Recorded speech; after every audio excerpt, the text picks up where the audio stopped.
सो मेरे भाई, बात है कि जिनके ऊपर भी मल्टीपल लोन्स हैं या डेब्ट्स है या कर्जा है, और जो मेरे व्यूअर्स हैं, राइट, उनको मैं बोलना चाहूंगा कि मैं किसी भी विलफुल डिफॉल्टर को सपोर्ट नहीं करता। गाइस, अगर पैसे हैं, पैसे चुका दो। इससे आपका सिविल स्कोर अच्छा रहेगा और ये आपकी नैतिक जिम्मेदारी भी बनती है। लेकिन मुझे नहीं लगता कोई इतना बेवकूफ होगा गाइस कि पैसे होते हुए भी ये लाख रुपए, 10 लाख रुपए या 20-25 लाख रुपए के लिए अपना सिविल खराब करेगा, राइट? क्योंकि उसको भी पता है कि फ्यूचर पे जाके उसको कभी लोन्स वगैरह नहीं मिलने वाला और उसकी हो जाएगी फाइनेंशियल डेथ।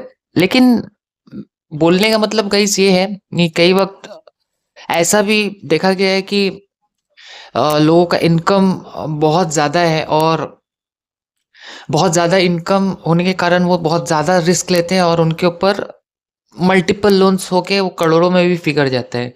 सो ज़रूरी नहीं कि वो विलफुल डिफॉल्टर हो। Obviously they have a proof कि इनकम भैया मेरा महीने का 2 लाख है और किस्त मेरे ऊपर 5-6 लाख चढ़ा हुआ।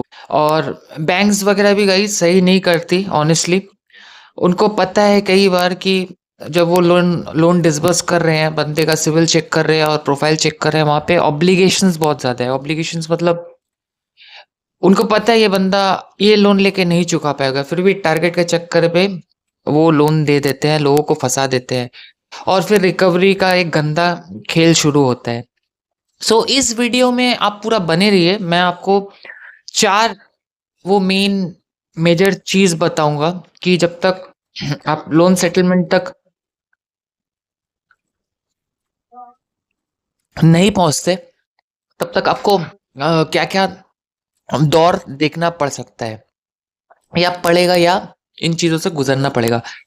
लेकिन उससे पहले गाइस मैं थोड़ा कुछ और डिस्कस करना चाहूँगा। जो लोगों ने मेंबरशिप लिया है गाइस, काफ़ी ज़्यादा मेरे को सपोर्ट दिखा रहे हैं, प्यार दिखा रहे हैं। जिन्होंने प्रो प्लस मेंबरशिप दिया है, जिन्होंने प्रो मेंबरशिप लिया है, उनके लिए मेरा कॉल सपोर्ट, मेरा पर्सनल मोबाइल नंबर रहता है गाइस, ये आप दिमाग में डाल लीजिए।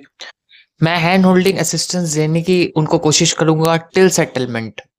सो ये एक लंबा जर्नी है मेरा और उनका। दूसरा, मैं हर किसी के साथ हूँ गाइस, मैं ये भी बता रहा हूँ। लेकिन आपको भी समझना पड़ेगा, मैं हर किसी तक फ्री में नहीं पहुंच सकता, क्योंकि ऑल ओवर इंडिया मुझे कॉल करता है, मैसेज करता है, सभी एक ही चीज़ बोलते हैं, सर बहुत ज़्यादा प्रॉब्लम है सर, आप मुझे बचा लीजिए। और उन्हीं में से कुछ अनवांटेड लोग भी होते हैं गाइस, जिनको आप विश्वास नहीं कीजिएगा, 5,000 का लोन सेटल करवाना है। सो उस चक्कर पे ना जो ज़रूरी लोग होते हैं वो छूट जाते हैं। सो अगर आप बहुत ही ज़रूरी फ़ील कर रहे हैं, आपको लगता है हैंड होल्डिंग सपोर्ट की आपकी ज़रूरत है कि कौन से नोटिस का रिप्लाई करना चाहिए, नहीं रिप्लाई करना चाहिए, क्या-क्या हो सकता है, किस तरह से उनसे डील करना है, ये ड्यूरिंग लोन सेटलमेंट प्रोसेस, और लास्ट में सेटलमेंट वगैरह का इन डिटेल्स की पेपर ओरिजिनल है कि नहीं, सही है कि नहीं, या एडवोकेट्स का कहाँ से रिप्लाई डलवाना है, कौन से नोटिस का डलवाना है। सो प्रो या प्रो प्लस एडवांस मेंबर्स के लिए मेरा व्हाट्सएप नंबर अवेलेबल है गाइस, ऑफिशियल व्हाट्सएप नंबर। वहाँ पे वॉइस सपोर्ट या वॉइस कॉल सपोर्ट आपको मिलता है। लेकिन गाइस, टाइम का अगेन मेरे पास कोई गारंटी नहीं रहता, क्योंकि मैं एक एक करके फ्री मेंबर्स तक भी पहुंचने की कोशिश करता हूँ। ऐसा नहीं कि अपने मेंबरशिप नहीं लिया हुआ है तो मैं अब तक नहीं पहुंचूंगा। अब करते हैं काम की बात भाई। जैसे ही आपका पहला महीना डिफॉल्ट हुआ, कॉल्स आना शुरू हो जाता है। सो कॉल्स को हैंडल करना आपको आना चाहिए। जो जिस लैंग्वेज पे जवाब दे गईस, उसको आप उसी लैंग्वेज में जवाब दीजिएगा। ये मैंने हर जगह कहा है। जिन लोगों ने मेरा प्रीवियस वीडियो नहीं देखा, प्लीज एक एक वीडियो देख लीजिए। सेटलमेंट सीरीज का प्लेलिस्ट दिया हुआ है तो आपको आइडिया लग जाएगा। दूसरा गाइस, जब आपका डीपीडी 1 मंथ से ओल्ड हो जाता है, पहला किस्त बाउंस हुआ, होम विजिट शुरू होता है। होम विजिट में अगेन बहुत इंपॉर्टेंट चीज़ है कि जो भी बंदा आपके घर पे आए, आप उसका आईडी कार्ड देखिए। ऑब्वियसली अगर बैंक का मैनेजर आ रहा है, बैंक एम्प्लॉय आ रहा है, तो उसके पास उसका खुद का आईडी कार्ड होगा और होम विजिट लेटर होगा कि आपके होम को विजिट करने के लिए बैंक ने ऑथराइज किया है। और अगर वो रिकवरी एजेंसी का बंदा होगा तो उसके पास उसका एजेंसी का नेम वाला आईडी कार्ड होगा, प्लस ऑथराइजेशन लेटर होगा। किसका ऑथराइजेशन लेटर? की बैंक ने ऑन बिहाफ ऑफ बैंक वो आपके घर को विजिट कर रहा है, ऑथराइजेशन लेटर, राइट। और साथ पे आपको करना है, अगर किसी भी तरह से थोड़ा आपको लगे कि उसका वॉइस रेज हो रहा है या बदतमीजी कर रहा है या 2-3 बंदे एक साथ घर पे पहुंच गए, तो video recording is must guys. क्योंकि जैसे आप इस वीडियो में देख सकते हैं, भाई ने बहुत अच्छा रिकॉर्डिंग किया है, तो बंदा एकदम शरीफी से बातचीत करके वहां से निकल लिया, क्योंकि वीडियो कैमरा ऑन था। तो आपको वीडियो कैमरा ऑन कैमरा ही बात करना है, ठीक है। अगर आपसे पूछा जाए कि आप कैमरा में क्यों रिकॉर्डिंग कर रहे हैं, तो आप भी बोलिए बेशक आप रिकॉर्डिंग करो यार, कुछ दिन पहले भी कुछ बंदा आया था, सो मेरे से थोड़ा उनका बहस हो गया, तो उसके बाद बात थोड़ी बढ़ गई थी, तो मैं अभी कॉल रिकॉर्डिंग करता हूँ। साथ में आप भी कर सकते हो मेरे को कोई दिक्कत नहीं है, लेकिन बात तो रिकॉर्डिंग के सामने ही होगी। और अगर डॉक्यूमेंट्स जो जो मैंने बताया, जैसे ID card, home visit letter या ऑथराइजेशन लेटर उनके पास ना हो, तो गाइस बात करने की भी आपको खासा ज़रूरत नहीं है।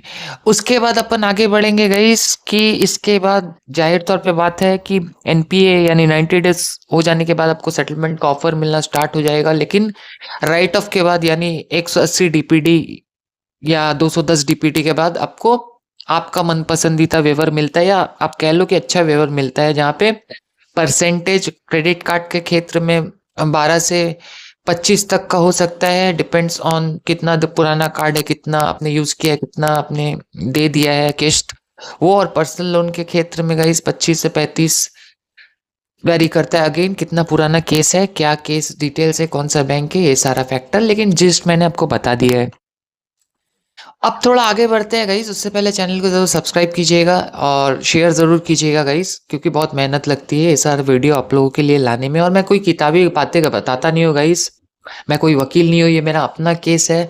मैं हर वीडियो में बताता हूँ कि कैसे कैसे मैंने अपना कुछ कुछ लोन सेटल करवा लिया है और कुछ कुछ मैं करवा रहा हूँ। सो हैंड होल्डिंग सपोर्ट, इसीलिए लोगों का शायद इतना प्यार मेरे मुझे और मेरे चैनल को मिला है 2 महीने में, कि भाई लोग भी देख रहे हैं कि ये बंदा एक स्टेप लेता है, तो हम लोग सीखते हैं इससे, हम लोग समझते हैं। और डीआरए का पढ़ाई भी मैं कर रहा हूँ गाइस, डेट रिकवरी एजेंसी का, क्योंकि मेरे को खुद का सेटलमेंट एजेंसी खोलना है। सो बहुत ज़रूरी है कि रावण की लंका में जाके उससे युद्ध करने से पहले मैं थोड़ा उनका होमवर्क भी कर लूँ, राइट।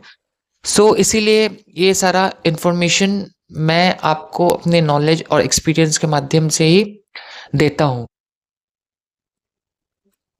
उससे पहला उसके बाद गाइस जो पार्ट आता है कि अब सेटलमेंट में भी आप रेस्पॉन्स नहीं कर रहे हैं, अब आपका केस अगर 10 महीने 11 महीने पुराना है, आपके पैसे नहीं आप चुका पा रहे हैं, तो 99% केसेस में गाइस केस वगैरह होता नहीं है। 1% केसेस में 1% लोगों के ऊपर, लाइक 100 लोगों में से 1 या 2 लोगों के ऊपर बैंक कभी कभार केस कर देती है, जो रेस्पॉन्ड नहीं करते बैंक को, या जिनको फॉर्मेट नहीं पता, या कुछ कुछ गलतियां वो कर देते हैं, जिसको जानने के लिए आज से पहले वाला एपिसोड आप देख लीजिएगा। सो वहां पे भी डरने घबराने की कोई बात नहीं गई। सबसे पहले आपको कोर्ट का नोटिस आएगा, आप हो सके तो उसी दिन अपीयर हो जाइएगा, नहीं अपीयर होइएगा गाइस उस दिन तो दूसरा नोटिस आ जाएगा, ठीक उसके 4 महीने या 3 महीने बाद जो अवेलेबल होगा, राइट। उस पे भी अगर आप नहीं अपीयर होइएगा, मैं तो कहता हूँ उसी दिन अपीयर हो जाइए, उसमें भी नहीं अपीयर हो जाएगा, फिर 3-4 महीने बाद आपके पास आएगा नॉन अवेलेबल वारंट। सो यहीं पे आपको 10 महीने का टाइम मिल जाएगा गाइस। ओवरऑल वहां आपने 10 महीने टोटल निकाला था, यहाँ 10 महीने, तो एम्पल टाइम है गाइस, सेटलमेंट करवा लो। नॉन अवेलेबल वारंट का जो डेट होता है गाइस, जिस डेट को शो करेगा कि आपको नॉन अवेलेबल वारंट इशू हो गया है, आप कोशिश कीजिए वो डेट से पहले ही जाके अदालत में पेश हो जाइए एडवोकेट के साथ, और फिर डेट ले लीजिए। तो एक लंबा प्रोसेस है गाइस, होना सेटलमेंट है, डरे घबराए नहीं, डरे घबराने से कुछ नहीं होगा। अभी आपको एक ही चीज में मेहनत करना है, अपना पूरा एफर्ट्स देना है, जो है मेंटली खुद को स्ट्रांग रख के। मेंटल लड़ाई है गाइस, ये साइकोलॉजिकल लड़ाई है, मनोवैज्ञानिक लड़ाई है। मनोवैज्ञानिक तरीके से खुद को मजबूत करके सिर्फ और सिर्फ एक ही चीज पे ध्यान देना, जिसका नाम है पैसे को एक्यूमुलेट करना, पैसे को जमाना या सेविंग्स करना, जिससे आप सेटलमेंट करोगे। इन सब चीजों पे आप ध्यान ही मत दो गाइस अभी, ठीक है। बाकी गाइस चैनल से आप सीखते रहो, क्या चैनल में मैं सारा वीडियोस डालता हूँ, तो आपको सारा ज्ञान चैनल से मिल जाएगा। लेकिन अगर आपको लग रहा है नहीं भैया हमको मेंटल सपोर्ट की ज़रूरत है, हमको आपकी एक-एक जो हैंड होल्डिंग सपोर्ट उसकी ज़रूरत है, आपके टेक्निक्स की ज़रूरत है, तो उसके लिए प्रो या प्रो प्लस मेंबरशिप ले सकते हो या डायरेक्ट मुझे कॉन्टैक्ट कर सकते हो ईमेल आईडी पे, जो ईमेल आईडी मैं आपको डिस्क्रिप्शन में दे रहा हूँ। अपने नाम के साथ मैं आपको डायरेक्टली भी बता दूँगा कि आप कैसे ले सकते हो प्रो या प्रो प्लस मेंबरशिप, बिकॉज़ बहुत लोगों का प्रो प्रो प्लस मेंबरशिप वो लेने की कोशिश कर रहे हैं, वो ले नहीं पा रहे। बाकी चैनल को लाइक, शेयर एंड सब्सक्राइब। उम्मीद है आपको सेटलमेंट प्रोसेस का ये एपिसोड पसंद आया, आपको समझ में आया क्या करना है, क्या नहीं करना है। बाकी गाइस अपना ख्याल रखिए। होना सेटलमेंट ही है जो हमारे चैप्टर का एंड स्टोरी होगा, जो हमारे मूवी का मेन हीरो होगा, वो होगा सेटलमेंट। सो गाइस बेहतरीन ख्याल रखिए अपना, डरे घबराए नहीं, होना सेटलमेंट ही है। ओके, चलिए सच्चा सेवियर भी आप फील लाएगा और आपसे मुलाकात करेगा नए एपिसोड के साथ बाद में किसी दिन।